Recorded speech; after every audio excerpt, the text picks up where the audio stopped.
Sir आज पहिलो है यो कोअर्डिनेसन अपकमिङ चालक दिवसको लागि है तयारी के कस्तो छ त अलिकति जानकारी बताइदिनुहोस् न संक्षेपमा। विशेष गरी यहाँलाई धन्यवाद दिन चाहन्छु। हाम्रो कार्यक्रमबारे रोजगार गर्नको लागि यहाँ आइदिनु भयो। र हामी 27 जुलाईको दिन हुन गइरहेको सारथी दिवस मोटामोटी हामी तयारी छौँ।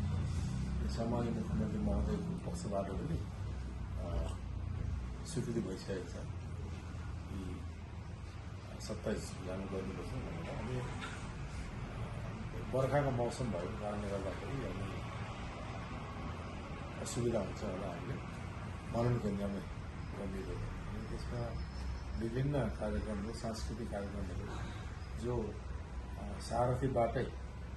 सारथी आइडल फर्स्ट सेकेन्ड थर्डलाई त्यहाँ निम्त्याइएको छ गीतको निम्ति। अनि नृत्य प्रस्तुत पनि सारथी गुरुजीहरूबाट हुनेछ, गुरुजी परिवारबाट हुनेछ।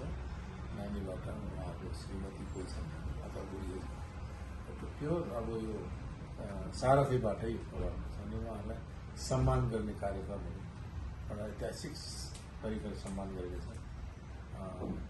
डिसिप्लिन ड्राइभरहरूलाई जसले अब आफ्नो जिम्मेवारीलाई स्टाफहरू निभाउनु त्यस्ता ड्राइभरहरूलाई सम्मान जनाइनेछ, गुरुजीहरूलाई है।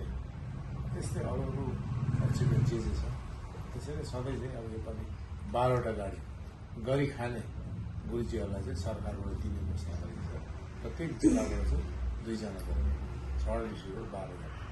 अनि जति हाम्रो गुरुजीहरूको नानीहरूले चाहिँ अब पढेर